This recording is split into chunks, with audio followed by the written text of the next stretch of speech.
Hello, I'm your host, Dr. David Urban, and I will be guiding you through Brown and Poon's Introduction to Organic Chemistry, 6th edition. The slides were downloaded from the Wiley Instructor Companion site and are copyrighted by Wiley. The commentary is my own. I have divided each chapter into smaller sections to make it easier to view on a wide variety of platforms. So let's begin. We will finish out chapter 3, part 4, alkanes and cycloalkanes. Okay, so one thing we're going to look at now is the cis-trans isomerization available to us in cyclohexanes. Okay, cis-trans isomers have the same molecular formula, however, they have a different connectivity of atoms. And that means there's a different arrangement of atoms in space and that cannot be converted or rotated because of the sigma bonds because we're stuck in that ring system, so we can't do a free rotation. Okay, so when we talk about the cis-trans isomerization, let's start with something small like cyclopentane.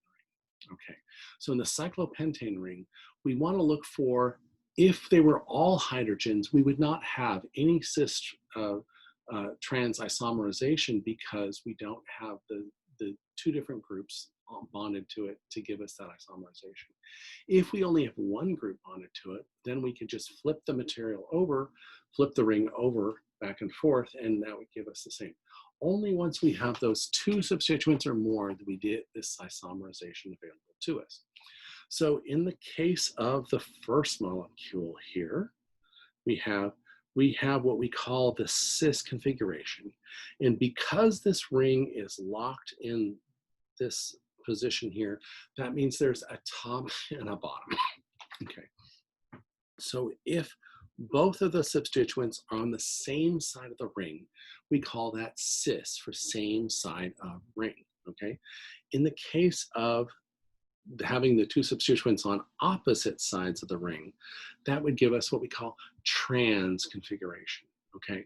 So if we were to look at that a different way, so if we're looking along the ring in this system here, where this is our ring, right here, notice both of these methyl groups are down, pointing down in the substituent.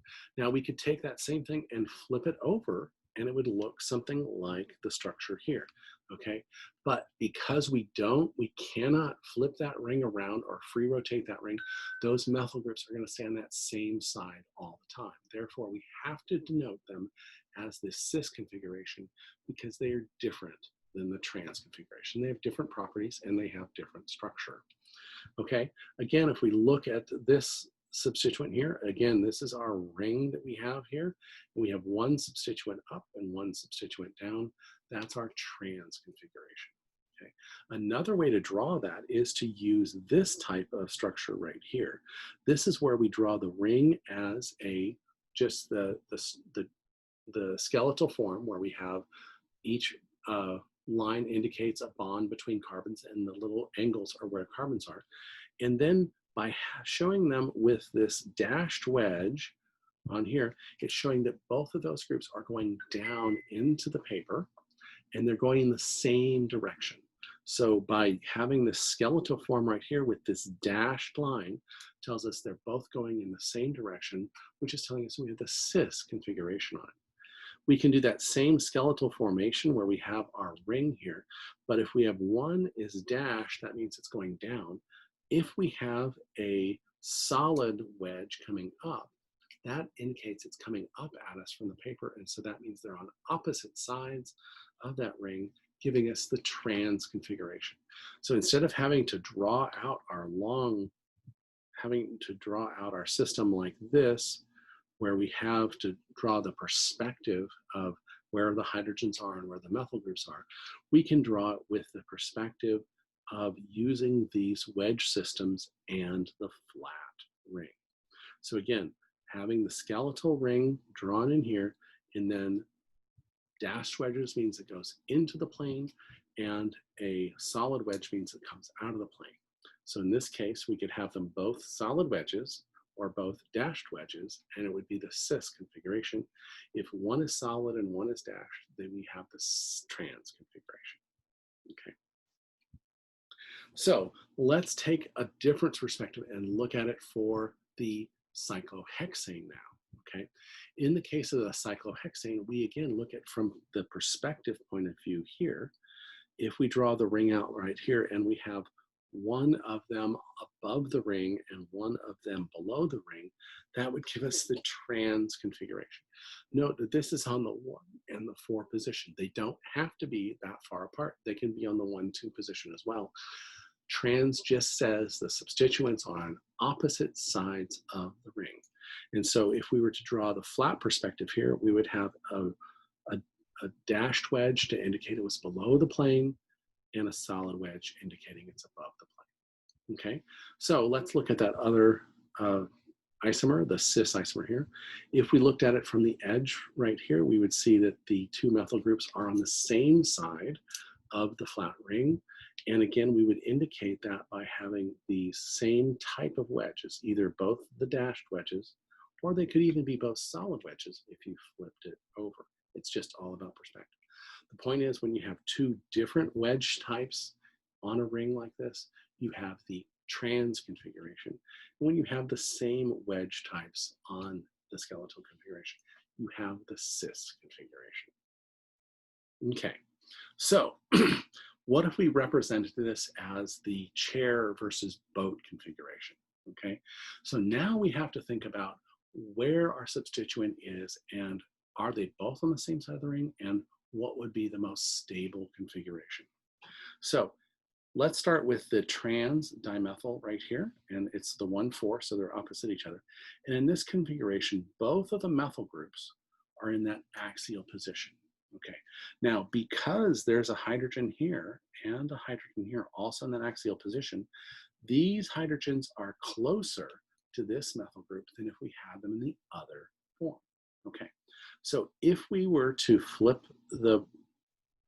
this chair configuration into this chair configuration, we would now have the methyl groups in the equatorial. Both methyl groups would be in the equatorial here.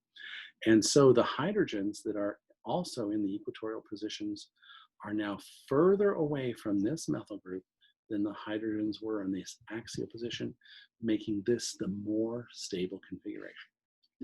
Notice, if we had these methyl groups in a different location on the ring, we would have to reevaluate.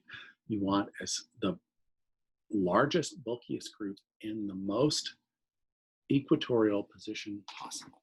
In this particular configuration, both of those methyl groups are in that equatorial, meaning that this, where both of the methyl groups are in the equatorial position, is the most stable configuration.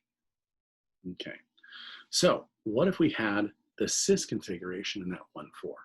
Okay, no matter how much we flipped back and forth between the 2 chair conformations, whenever we have this cis 1,4 dimethyl configuration, we're always going to have 1 methyl in the equatorial position and 1 methyl in the axial position, which means that even flipping them back and forth, they're basically equivalently the same amount of energy here.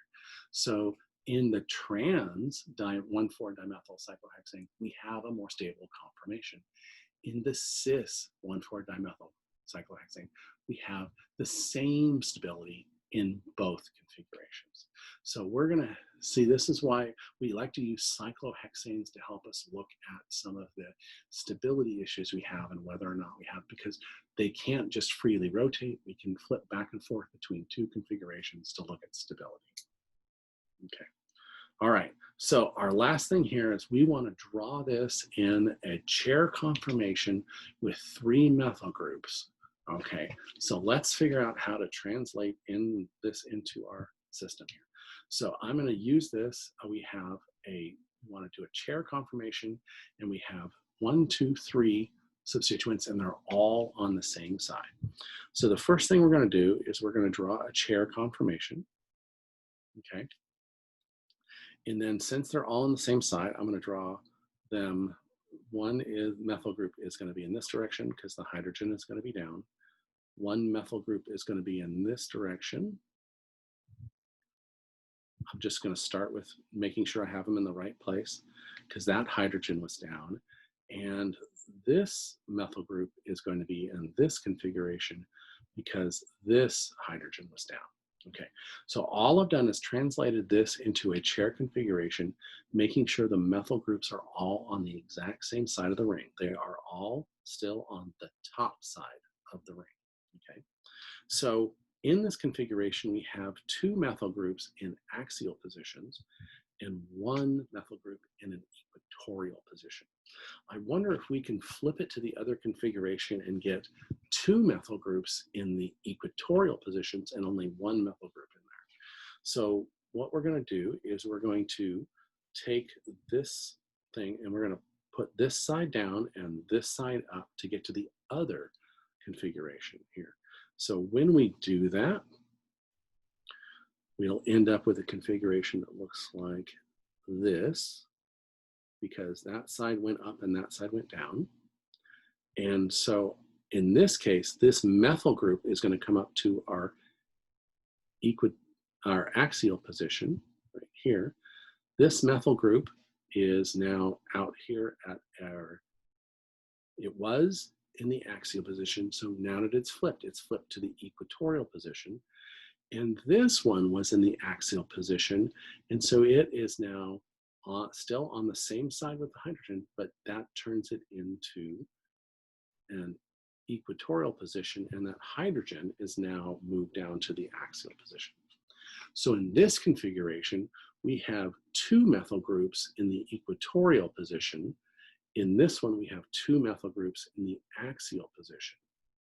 Okay, so just by translating from the flat to the chair, the chair configuration, and being able to flip it back and forth, we can see that this one is going to be more stable because we have two groups in the equatorial and we only have one group in the axial. So that'll give us, we're going to do a bunch of these in our activity on Thursdays afternoon as well.